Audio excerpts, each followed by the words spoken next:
Welcome to a special edition of CNN Student News. I'm Carl Azus. Today we're wrapping up our series on the U.S. food supply, zeroing in on produce. This is our last installment of CNN's special Raw Ingredients, taking a look at how engineering and importing have replaced old-fashioned growing in the U.S. food industry, and how consumer demand still has the power to influence the industry. Our reporter, Christina Alessi, has gone inside some of America's biggest food companies, seeing what most folks haven't seen before, getting incredible insight as to how production affects what's on our plate.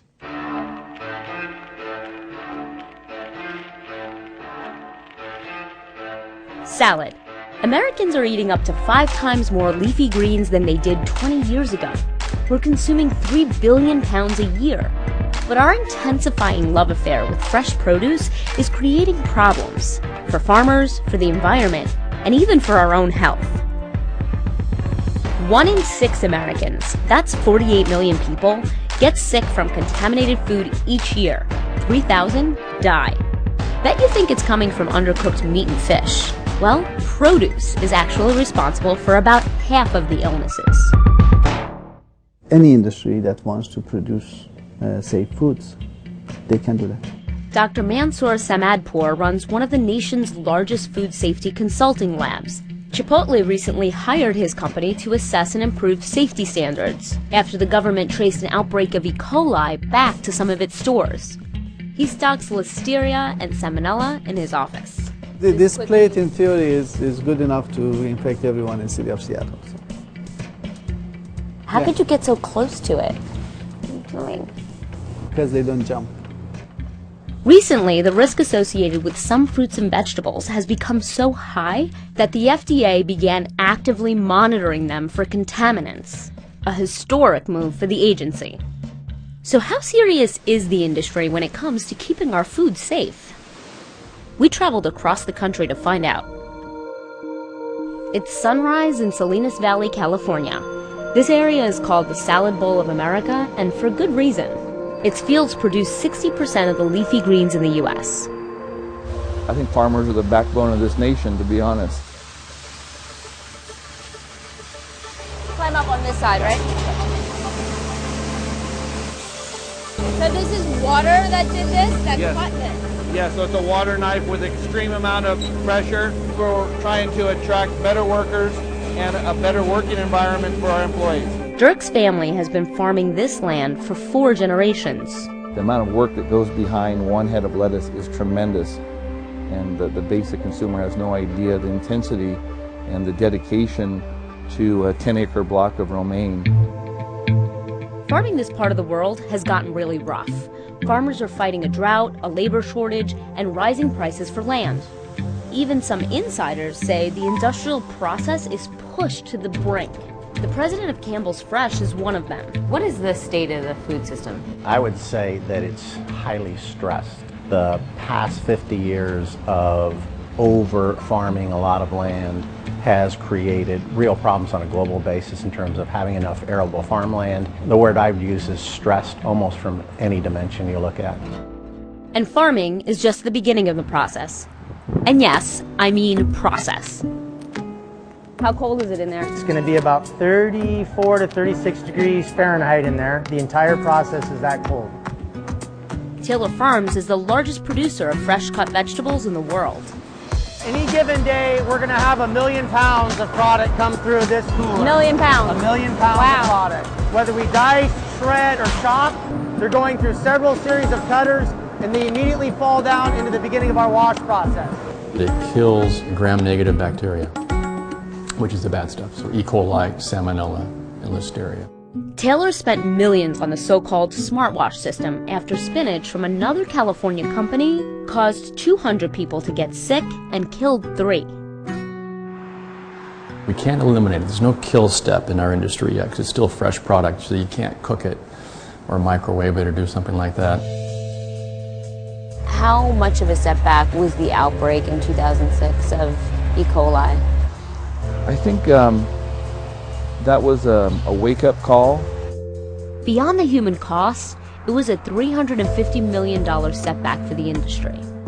The current assumption is that the food is safe until proven otherwise. And we have made a lot of people sick over the years. You may be asking, how does a bacteria like E. coli or Salmonella end up in your leafy greens? It could be a variety of ways, but the most common answer is waste. Manure is used to fertilize crops.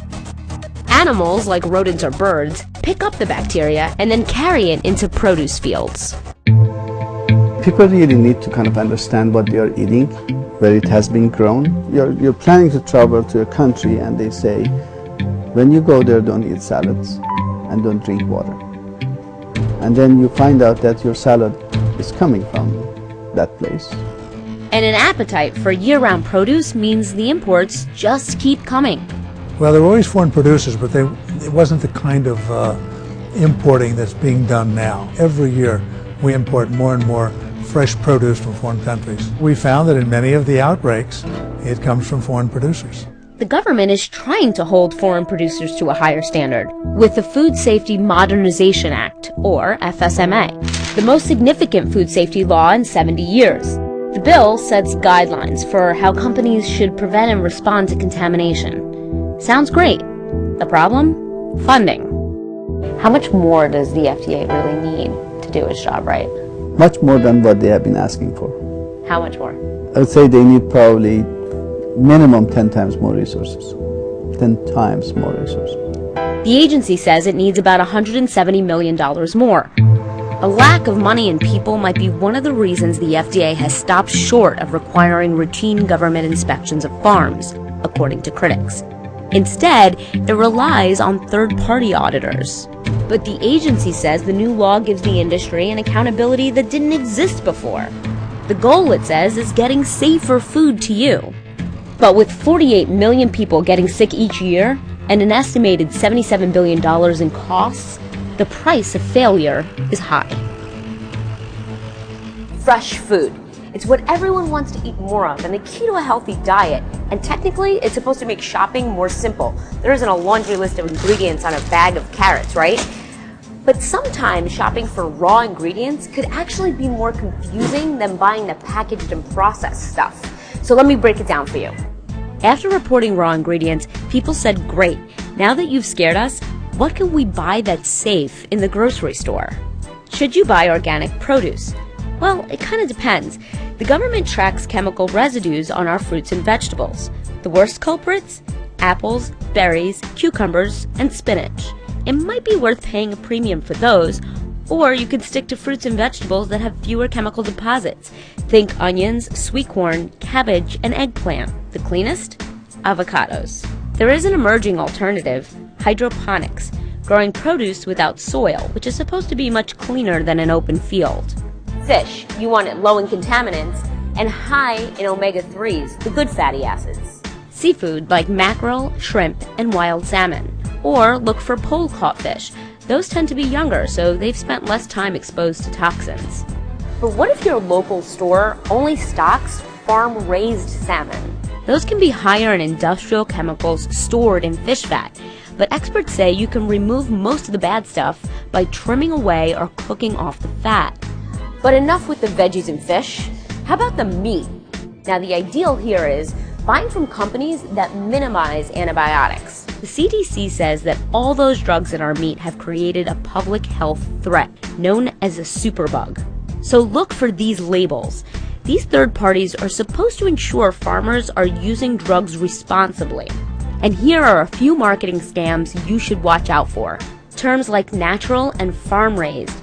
Those don't tell customers whether living conditions for the animals are horrendous or pristine. And while hormone-free chicken sounds great, the FDA bans those in chickens, turkeys, and hogs. Bottom line, eat fresh food. Just ask a few more questions.